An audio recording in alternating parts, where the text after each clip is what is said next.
Welcome to Red in April Off-Grid. Thanks for joining us in installment 40 of our DIY off-grid home build. In this episode, we will be painting the ceiling and installing all of the kitchen cabinets. With the drywall finally complete, we are, at long last, finally ready to move on to painting. Our daughter wanted to come over and help for a little while, so here you can see her and April working on the ceiling in the master bedroom. We're starting with the ceilings, and we want to go all the way through the house with the ceilings. They're kind of the messiest part of the project, and once we get those done all the way through, we'll be able to work on other projects simultaneously without worrying about getting paint splatter all over everything. Well, the girls finished the bedroom in no time, and they're moving on to the living room area. You may have noticed that we haven't applied any texture to the ceiling or to the walls. We wanted a nice smooth finish. When you apply the paint, it actually leaves a little bit of a texture. Just the texture of the roller applying the paint leaves a bit of an orange peel finish, and that's plenty for us. We really wanted a nice smooth look. Unfortunately, this first 5 gallon of paint had chunks in it, so she had to keep stopping and scraping them off. Our daughter was here for about an hour and a half and managed to complete the master bedroom ceiling and a good start on the living room. I'm taping down a heavy paper to protect the floor in the master closet. I'll be painting the ceiling and several of the walls a flat white paint. We're using the same flat white paint all through the house on the ceilings, and select walls. In some of the closets we're using that flat white paint as well, but only in the closets and the ceiling. After finishing up the closet, I moved on to the master bathroom, just painting the ceiling, that flat white paint in here, and it didn't take very long. And then I decided to move on to the master bedroom and put a second coat in there. So our daughter had put the first coat on, so now I'm actually just applying the second coat in here. The paint we're using here is an inexpensive paint. We typically try to find and buy the cheapest paint around, whether it's at Lowe's or Walmart or wherever. We just buy the cheapest stuff they make. What we found is that it usually takes 2 coats to cover, whether you're using a cheap paint or a more expensive paint. So we just use the cheapest paint, and we've always had good luck with it. Back to painting in the living room area now. Our daughter got a good start on this, and I've got about probably 3/4 of the room left to do, so I'm just working my way across. You can definitely see as you put on this first coat here how good the drywall is, how good the drywall work ended up being. And it's actually not bad. The ceiling is probably the best ceiling I've ever done. Just having the sander and being able to use that allowed me to get really nice smooth seams, and so it's looking really nice. I'm impressed. Also, the flat paint does a good job of hiding seams. Paints with a little bit of sheen tend to reflect the light anywhere where a seam or a bump shows, and so the flat does a nice job of hiding. Typically, we only use flat on the ceiling since it's not a very durable surface. I finished applying 2 coats to the ceiling on the entire house, and I'm ready to move on to the kitchen. Before I can get started though, I need to do some rework on the plumbing. So the vent for the black water system in the kitchen actually comes up out of the concrete and then goes sideways and into the wall, and then it goes up and out. And the route that I had it taking wasn't a great route. It was really in the way, and it was going to cause me to have to really cut up the cabinets in order to get it out. And it was also in the way of our dishwasher, so it needed to be rerun. And so that's what I'm doing here. I'm routing it in a less obtrusive way. I'm going over to the side and then out, making a 90 instead of going straight over to the location of the wall where it exits. Anyway, once this is done, I'll be able to mount the first cabinet in place. And the ceiling looks great. Well, the plumbing is ready, and I'm ready to start working on the cabinet that is going to house our sink. This is the first cabinet that I'll install, and this one will sit down over the better part of the plumbing. So the hole I'm drilling here is where that vent pipe will come up, and this hole in the side is where the vent pipe will exit this cabinet, and then it'll turn and go into the wall and up and out. This cabinet has the most stuff coming in and out. Since it's the sink cabinet, it has the vent, the drain, and of course the water pipe will also come in through the side. I'll be working on that in just a minute. We had to get a little creative in order to use this set of cabinets that we bought used. It didn't have a really wide cabinet for a sink, and so we're having to fit it all into one smaller cabinet, kind of offset to the side a little bit. I think it's going to work out really nice, but it definitely caused me to have to reroute the plumbing a little bit.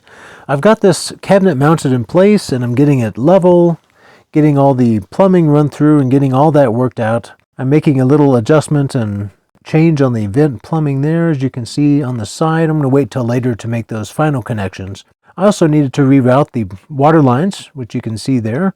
I brought those in through the bottom, and now this is the next piece that's going in, and so I need to cut a place for those water lines to come through underneath the cabinets, and then they'll come up through the cabinets, through the bottom of the cabinets in the one I just installed. The next thing that needed to be done on this particular cabinet is to trim down the face on this. It was a little wider than I wanted. We did the calculations on the total width of the cabinets, and I needed to trim off just a little bit here to make it all work out. It definitely took some creativity to make this set work, but I actually really enjoy working with used stuff and making it fit. I enjoy the challenge, and this was a lot of fun. While we had it down here, I just sanded down the face. This will get it ready for painting, and it doesn't take very much sanding, just a quick rough up to rough up that surface so that it's ready to take the paint. We also sanded down the base a little bit, made sure we got it all cleaned up and ready to go. This one's almost ready to install. Once that was all sanded, we put it into place. I'll be putting a piece of trim on that seam right there, and I think that's all going to work out good. It's nice and level and ready to go. So it is now Monday, July 25th. We just got back from a week-long trip to visit family in New Mexico, Texas, and Oklahoma. We had a nice break, and now we are excited to finish installing the cabinets. Well, back to the cabinet install. I'm working on the third piece now, and this is a 4-drawer stack of drawers. These are wonderful to have in the kitchen. They get a lot of use. This was a really nice piece, and we definitely wanted to make sure to fit it in somewhere, and it's going to work perfect right here between the sink and the stove. So removing the drawers, getting ready to get it all prepped. Unfortunately, I will have to do some modifications to this one as well, just like the other two. I have to cut out around the base for a piece of conduit that comes up and makes a 90 and goes over. And it's in the way. You can see it there kind of on the corner of the screen, that little piece of conduit sticking up. And so I'm having to create a slot in this so that I can slide it in over that piece of conduit. And then I'll also have to modify the bottom drawer. I've used a hole saw a little bit bigger than the width of the pipe to create the top of that slot, and now I'm just finishing it out with the handsaw, cutting out both sides, and then that piece will drop out and I'll have a nice slot that hopefully I can fit this in right over that pipe. The last thing I need to do before setting this cabinet in place is to plane down the base runners, because I knew that the concrete was a little rough around the edge, a little bit higher towards the edge, and so I knew I would need to take a little bit off before I even tried to test fit. So I've got a little bit off and I'm ready to try it. I'm getting ready to slide it into place, and that seems to be working okay.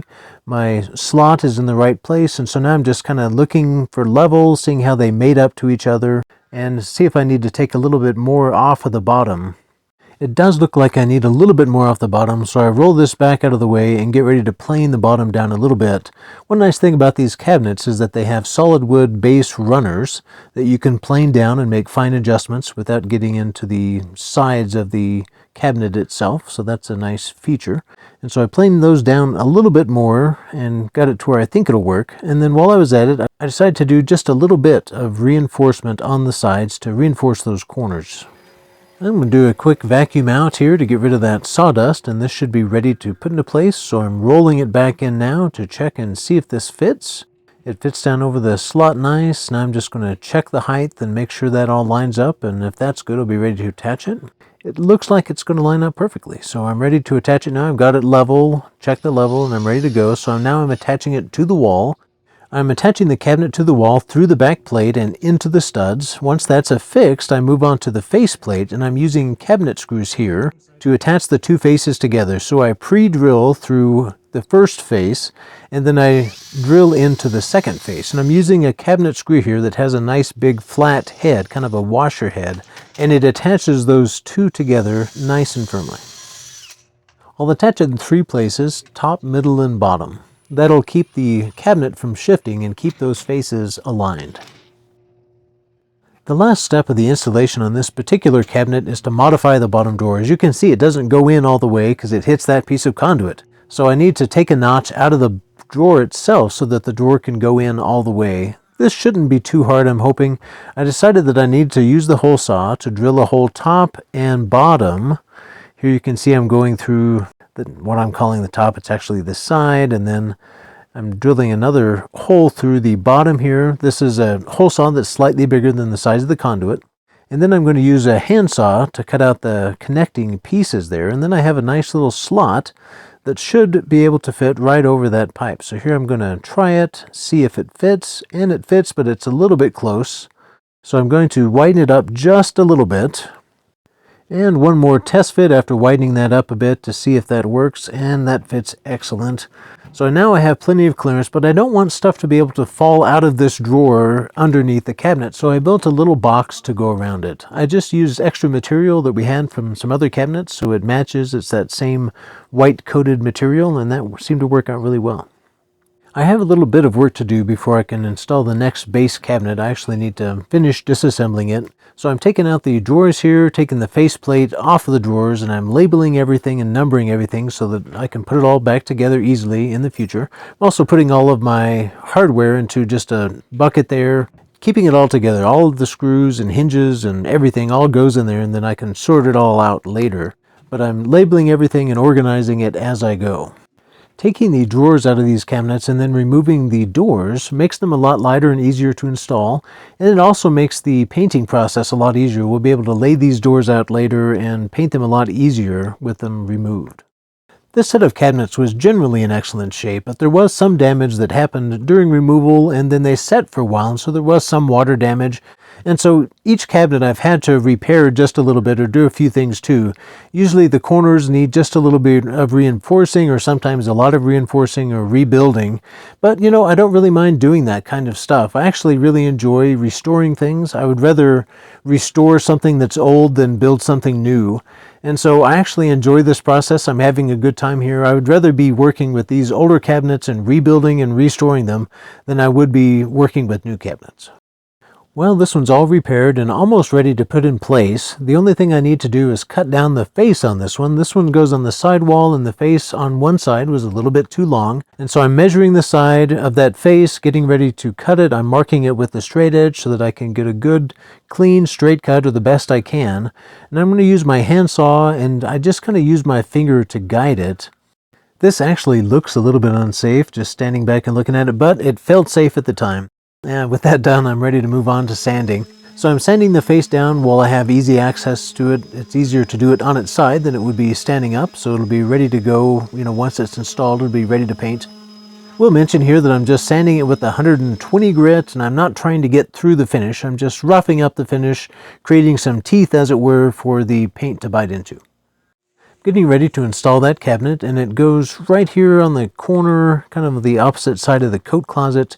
We had originally put down this plastic to keep the paint from getting on our nice finished floor, but I need to cut out a little section so I can install this cabinet here, so that's what I'm doing now. Next, I just needed to measure and mark on the wall exactly where to put this piece. And this is almost ready to go, just doing the final vacuum, and I should be ready to set it in place and see how it looks. This looks great. I think this is going to work well. So now I'm going to go ahead and level it up and attach it to the back wall. And this is looking pretty good, just checking it back and forth to make sure it's perfectly level. I also did get a longer level and leveled it with the other cabinets. It was about this time that we decided that we needed to repaint these kitchen walls. I had originally painted them a light gray, and then we finally decided that we wanted to paint our cabinets a color, and since we were going to be putting kind of a strong color on the cabinets, we decided that a white wall would be better, would contrast with that better. We didn't want the gray interfering with that, so we decided to come back in and paint this wall white. So April is using a bright white paint and an eggshell sheen. While April's working on that, I decided to start prepping all the other cabinets. So I've got all the uppers left in here, plus another base piece in the kitchen, and then we also have some cabinets that are going to be going in the master closet. So I'm getting all that prep work done. I'm just working on the doors, removing the doors and hinges. I'm doing the sanding, removing the shelves on the inside, and there again, kind of labeling everything as I go, getting all those stacked up. We now have a pretty good stack of drawers and faces and stuff that we'll need to work on later. This particular one, I needed to cut the face down to get the width correct, so I had to trim off the face a little bit and then sand that down to get it all smoothed out before this one was done. A lot of them had a little bit of water damage here and there, so I had to do some repairs along the way. I'm ready to install the upper cabinets now, so I have my long 8-foot level out, and I'm drawing a line along the wall to mark the bottom line of the cabinets. And so as we're installing these, we'll just align the base of the cabinet with this line and then screw it in. That makes it easy to install later on. So we're installing this corner piece, and this is an interesting piece because it's, as you can see, we have it on a right-hand corner, but it's made for a left-hand corner. So I actually had to flip this cabinet upside down, so it's mounted upside down of what it would normally be, and it actually worked okay. I had to make a little bit of modification to the face. I had to add some extra width to the face at the top, but that's the only modification I needed to do, and it works perfectly in this orientation. So we're actually moving on to the second cabinet now. This is the one that goes up against the window. It's pretty much in place now, and I've got some clamps along the face to help me hold it in place while I get it screwed in and attached to the walls. I had this one clamped in, and then we decided we wanted to move it just a little bit, just a 1/16 of an inch. And so we took the clamps off, moved it a little bit, reclamped it, both looked at it, made sure we liked it. Finally decided that it was in the perfect location, and we were ready to move on to attaching it. So I've actually got it attached to the wall now, and now I'm attaching the faces together. So doing that same technique where I drill through the first face, pre-drill through so that when I put the cabinet screw in, it doesn't bite into the first half, but it only bites into the second half. And since it has that washer face, you get a nice firm connection. So I'm putting one of those in, top and bottom. Once I get these cabinet screws to connect the faces, the install is complete. The next piece that we're getting ready to install here, just vacuuming it out, sanding and prepping, is meant to go up against the corner piece. And actually, this piece is different than the rest. It's taller than the rest, and you can see it has those little nook area at the bottom. I think this must have come out of a little kitchen desk nook. Anyway, it's an interesting piece. We like it, but it's different from the other cabinets, and we weren't sure exactly how to install it. So we decided to just line up the top level and put it right up against that corner piece and see how that looks. So that's what we've done here. I've got it kind of clamped on. I stood back and looked at it. April held it, and now I think I'm putting in a few screws, trying to get it to hold itself in place so we can stand back and look at it. We decided we did not like that, so we're unattaching it and removing it. And we thought that, well, we'll try just scooting it over a little bit and see how that looks. So we decided to scoot it over 6 or 8 inches and see how that looked. This cabinet's pretty heavy too, so it's kind of challenging to hold in place while one of us looks. We're having a hard time deciding whether to align the edge on the right with the bottom cabinet or have it sticking over that right edge a little bit, just like here. What we finally decided to do is to leave it offset to the right a couple of inches, and that way it'll actually line up with the countertop on the base. So as you can see, that leaves a gap between that corner piece and this piece of about maybe 8 inches or so. And what we plan to do later is come back in with some custom-made shelves. They're kind of free-floating shelves that'll fill in that space a little bit, and I think that'll look really nice. We're still aligning the top. We're basically lining the top of this cabinet with the other cabinets, and we like the way that looks. We're satisfied with that. We decided to leave it. We finished attaching that, and now we're moving on to the last upper cabinet in the kitchen.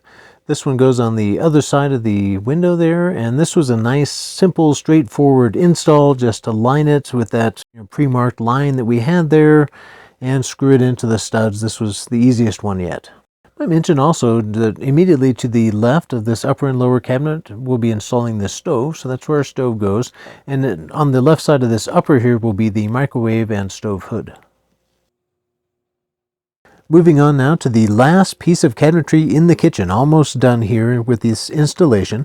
The refrigerator will go right here in this corner, and this base piece sets right beside the refrigerator, and we'll probably have some shelves up above that.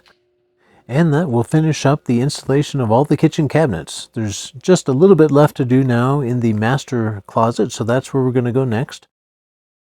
We're going to be installing a full-sized upper in the master closet. You can see it here. It's a pretty good-sized upper.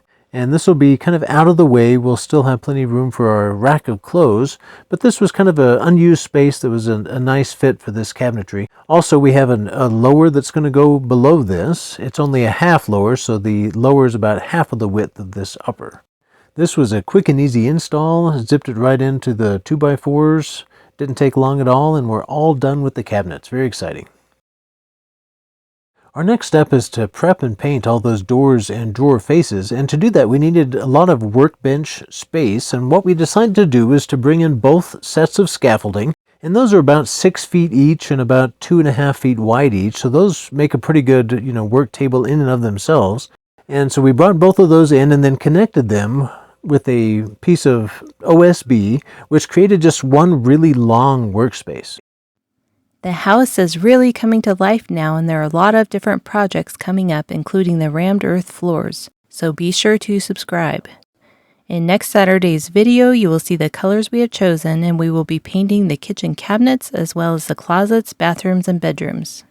I plan to do a midweek garden update soon, so be on the lookout for that, and thanks for watching.